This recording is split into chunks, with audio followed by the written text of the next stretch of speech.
Hai, Assalamualaikum warahmatullahi wabarakatuh. Perkenalkan, nama saya Rizky Fitriani dari Prodi PGMI semester 4 UINSI Samarinda.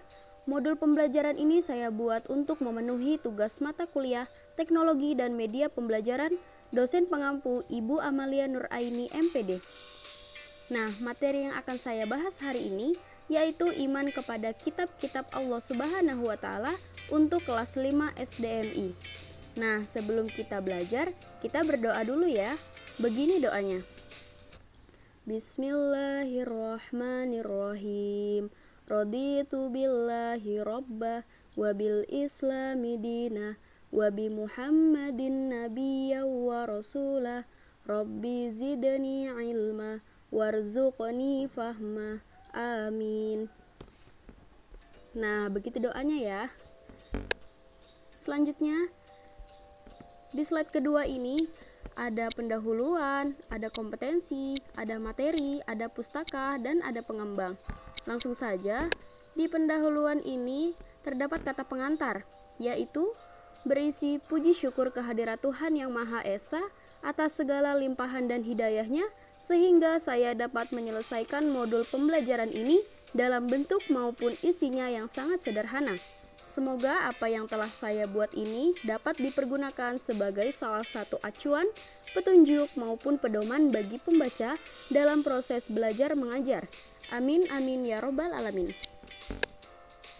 Nah, selanjutnya kita masuk ke kompetensi.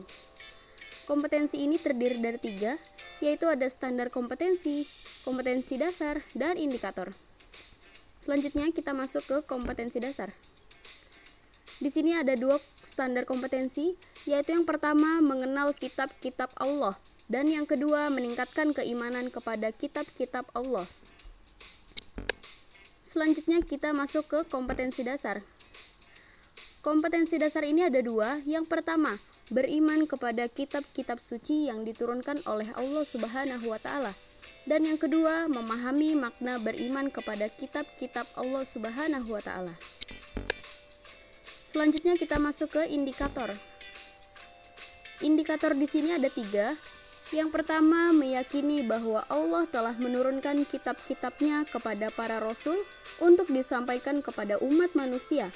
Yang kedua, menjelaskan pengertian iman kepada kitab-kitab Allah Subhanahu wa taala. Dan yang terakhir menyebutkan kitab-kitab dan rasul penerimanya. Nah, selanjutnya kita langsung masuk ke materi. Materi pertama, A. Pengertian iman kepada kitab-kitab Allah. Allah Subhanahu wa taala menciptakan manusia sebagai makhluk yang paling sempurna. Meskipun demikian, manusia dalam hidupnya masih memerlukan petunjuk agar tidak tersesat. Kitab adalah wahyu Allah yang telah dibukukan, sedangkan suhuf adalah wahyu Allah yang masih berupa lembaran-lembaran. Mempercayai adanya kitab-kitab Allah Subhanahu wa taala merupakan rukun iman yang ketiga. Kitab suci yang wajib dipercayai yaitu ada 4, ada Zabur, Taurat, Injil, dan Al-Quran. Jadi, iman kepada kitab Allah adalah mempercayai atau meyakini dengan sepenuh hati bahwa Allah Subhanahu wa taala telah menurunkan beberapa kitab kepada para rasulnya agar dijadikan pedoman dalam hidupnya. Kita lanjut ke materi kedua, yaitu nama-nama kitab Allah dan Rasul menerimanya. Nah, sebelum itu, mari simak lagu yang akan Ibu putar. Dengarkan ya.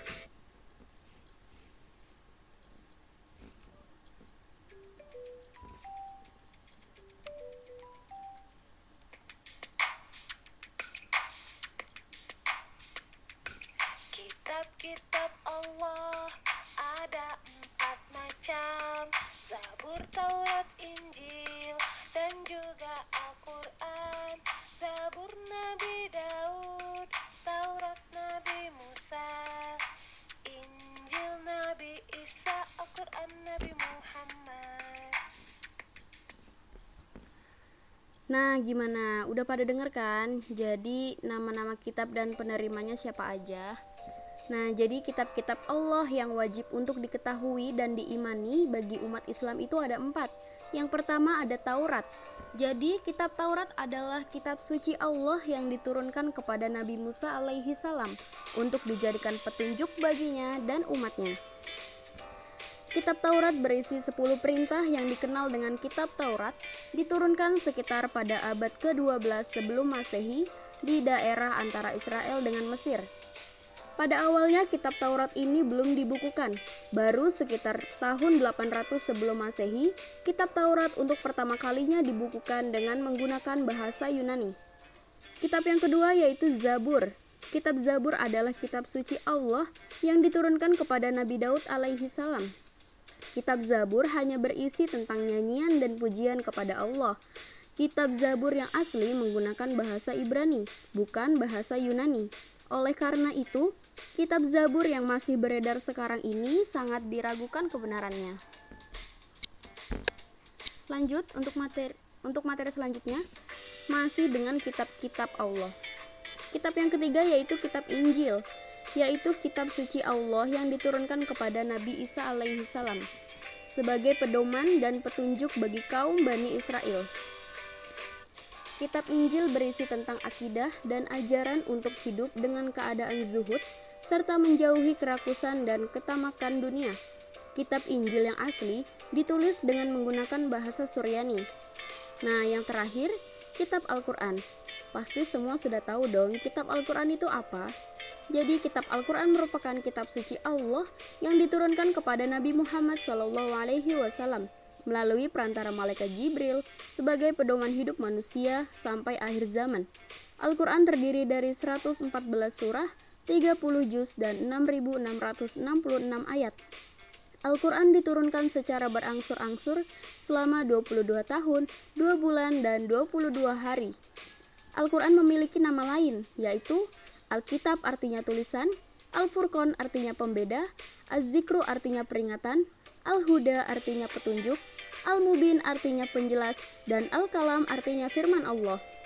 Al-Quran adalah kitab suci terakhir yang diturunkan Allah, karena setelah Al-Quran tidak ada lagi kitab suci. Pokok-pokok isi kandungan Al-Quran meliputi akidah, ibadah, muamalah, akhlak, hukum, sejarah, dasar-dasar ilmu pengetahuan, janji, dan ancaman. Allah Subhanahu wa Ta'ala menurunkan Al-Quran dengan memiliki banyak fungsi dan hikmahnya, yaitu sebagai petunjuk jalan yang lurus, sebagai sumber segala ilmu, sebagai obat khususnya penyakit rohani, dan sebagai sumber hukum. Oke, untuk selanjutnya kita lanjut ke pustaka. Jadi di sini saya menggunakan buku paket pendidikan agama Islam kelas 5 SDMI semester ganjil. Dan kita masuk ke yang terakhir, ke pengembang. Jadi di sini ada sedikit data diri saya. Nama saya Rizky Fitriani.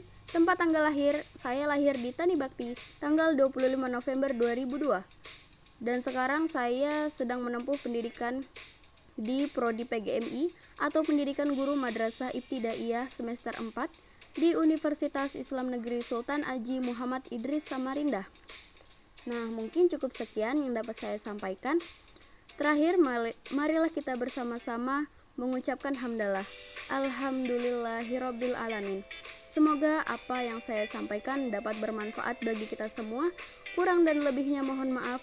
Assalamualaikum warahmatullahi wabarakatuh.